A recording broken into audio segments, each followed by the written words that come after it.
So let's say you want to make a dashboard, no, out of this table or data. So what we're going to do is we're going to create dashboards using pivot charts. Now, this is only one way to make dashboards. There are many ways that you could make dashboards in Excel. But for now, what we're going to do is using pivot charts. Number one, it's relatively easy. Number two, pivot charts are more interactive, no, compared to our regular kinds of charts, no, in dashboards. Okay, I hope you're ready. So let's click any one cell in our data, insert. A while ago, no, we made a pivot chart separately pa with the pivot table. Now what we're going to do is we're going to create it right away. So insert, and then you should see there pivot chart. Click and create pivot chart is just the same as that of create pivot table. The only difference is that yung pivot chart natin has a chart. Okay? A pivot table will only have a table, while a chart will have a chart included. But in this dialog box, again, you just have to decide if you want a new worksheet or an existing worksheet. So let's say new worksheet. Click OK. And there's our new worksheet with a pivot table and a pivot chart included. And again, on the right side, you should see there the pivot chart fields pane where all the action will happen, just like a pivot table. So let's make the first chart of our dashboard. When you think of dashboards, diba, it's usually composed of more than one chart. So what we're going to do is we're going to make each chart one by one, probably 3 charts, just for the sake of demonstration. But in reality, of course, you could make more than that. All right, let's begin. So let's make our first chart by showing, let's say, the amount per salesperson. So I have here salesperson, and then drag, okay, to the axis or to the row labels. And then you should have your pivot table updated, showing you the different names of that field. And then we're also going to bring in amount. Of course, amount is the column of the numbers. So therefore, it has to be in the values area. And usually, when you make your pivot charts, try to make it simple. Because if you put too many fields in your pivot charts, they become a little bit messy. So for example, if I put package under the salesperson, your chart will look like this. And it's not that easy to understand anymore. Maybe you could put package here on the legend or in the series. This is okay. But putting in too many information is usually chaotic.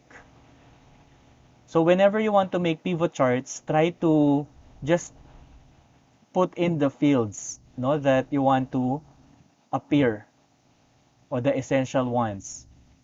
And then just like regular charts, pivot chart, you can click on the plus sign so that you can remove any part that you want, or you could change the position of any chart element that you want to be removed or changed.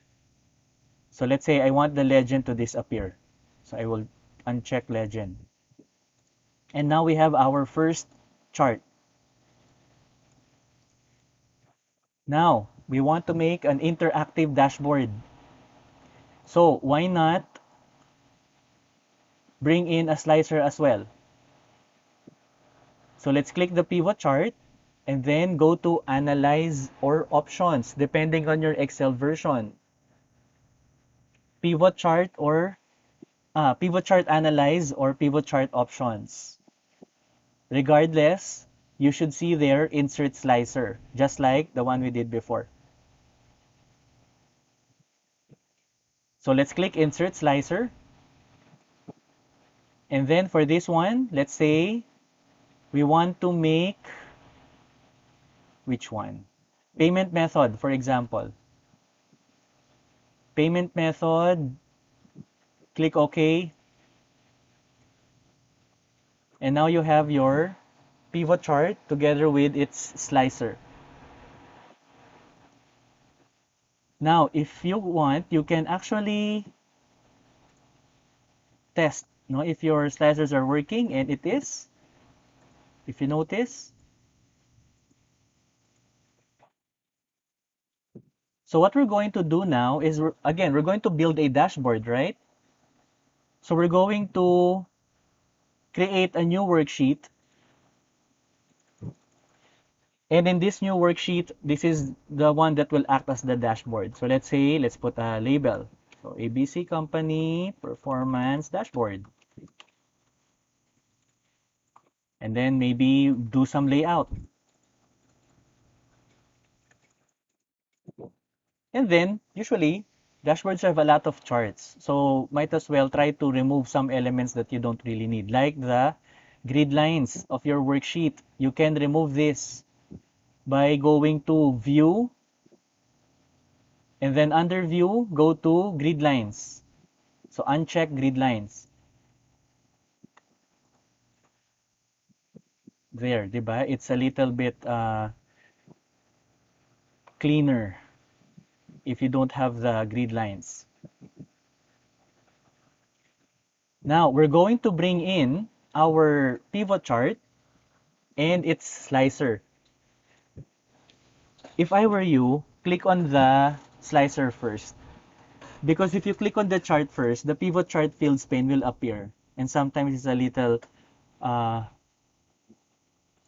confusing if you have too many things going on in your screen. So if you click the slicer first, the pane here, did you see that? The pivot table fields pane did not appear. And then we will use Shift in order to select the chart as well. So I selected the slicer first, and then Shift, and then the pivot chart. Copy it, and let's bring it to our dashboard worksheet. Paste. And now we have our first chart in our dashboard and a slicer that changes its data. Now what we saw here is that even if your pivot table is in a separate worksheet as that of its chart, it will actually still work. You can still play around, no, with your pivot chart even if it's from a different worksheet. So now we have one chart. But of course, when you hear nga dashboard, diba, it usually is composed of more than one chart. So let's make another one, P2. Now the secret of making dashboards is that each chart must be from its own table, and then each table must come from the same data. Doing so will make your dashboard coherent and interactive. Okay? So usually one source of data, and then that source of data like this, no, P2 will generate different pivot tables. Each pivot table has their own pivot chart. And then those charts will be collected in one worksheet, creating the dashboard. So let's see. Let's do this. I hope you're ready for the second chart. So click on the data, insert, and then under insert, again, pivot chart. As usual, we have the create pivot chart dialog box. which we need to decide whether we want a new worksheet or an existing worksheet. So obviously, in this case, we have to select a new worksheet. Then click OK.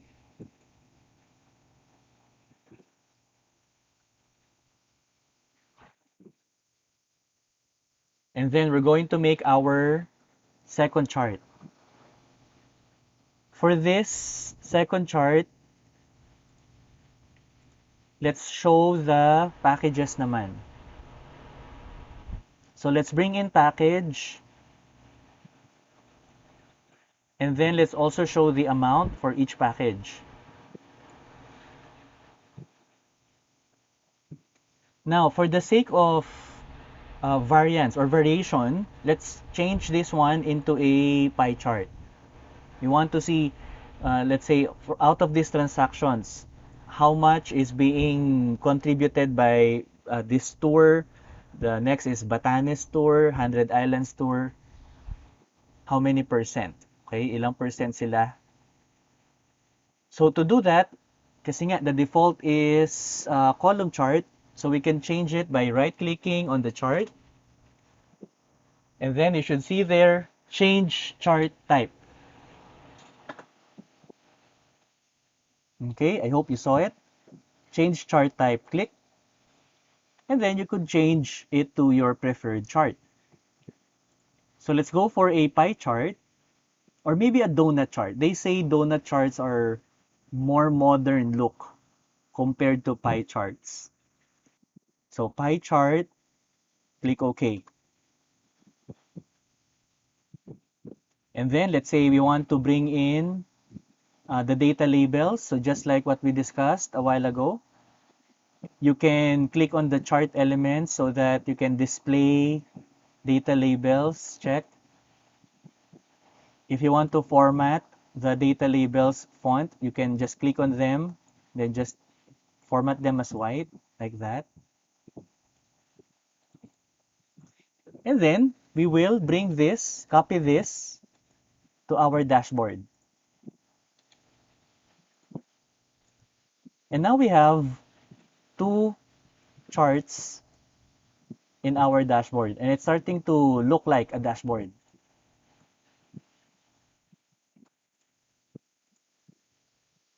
Okay, now we have a problem though. Remember our slicer? Our slicer is still controlling the first chart, right? And it's not doing the, or it's not controlling the second chart. Okay, so again, our slicer is still controlling the one chart. Now, what we want to happen is that the pie chart will also be controlled by the same slicer. Now, this is the procedure. If you have, if you want your charts to be controlled by one slicer, then all you have to do is right-click on that slicer. And then when you right-click on that slicer, you should see there, report connections. You may also see this as pivot table connections or pivot chart connections, as long as the word connections is there. Again, it just varies because of your Excel version. Report connections, click, and you have the connections dialog box, which is very small, but very powerful because it is the one that will determine which charts will be affected by this slicer. If you notice, we have two because our Excel already detected the two possible charts or two possible pivot tables that can be connected by this slicer. So all we have to do is check the other one. Just don't be confused as to which to check, especially if you have too many charts na in your dashboard. So just check it and then click OK. And mission accomplished. Our chart or our charts are now controlled, no, by the same slicer. Looks amazing. Your charts are now interactive, okay, which is the essence of dashboards. Any questions? Let's add one more. Okay, one more. Let's have one more line chart this time. So again, review. Make sure that your data, no, the data of the dashboard will come from the same range or same table. Doing so will make sure that when you right-click report connections, you will get, no, your desired chart. Okay, so let's make our line chart, our third and last pivot chart, and last topic as well under pivot tables. Click on any one cell inside your data and then insert. And then let's go straight to pivot chart. Click. You have your create pivot chart dialog box where we want to get a new worksheet and then click OK. This time, since we want to make a line chart, it's more inclined towards dates. Line charts are more about trends of time. So let's bring in date booked. And then date book, bring it under axis or row labels. If you notice, it depends on your Excel version if it will group together. Just like what we did a while ago, diba? It became grouped agad.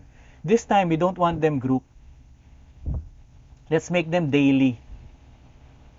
So what we're going to do is we will ungroup, no, this pivot table by right-clicking on them, on the row labels, and then ungroup. So that will turn your data into daily, not monthly. And then as usual, of course, our pivot table is incomplete without numbers, without the data to be plotted. So let's make the amount, or let's bring the amount towards the values area. Okay, so now it's plotted, it's charted, but of course we want a line chart since this is a trend that we are looking for. Let me remove the legend there. Since it's a trend, line chart is better. So right click again on the chart and then change chart type. As usual, you have to select what kind of chart you want. Let's go for line chart. And then under line chart, click OK.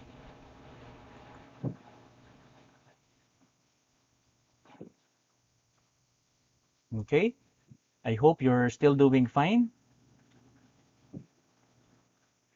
And last, we're going to bring this as well to our dashboard. Paste. Let's expand it. So since it's a line chart anyway, it looks nice if it's expanded like that.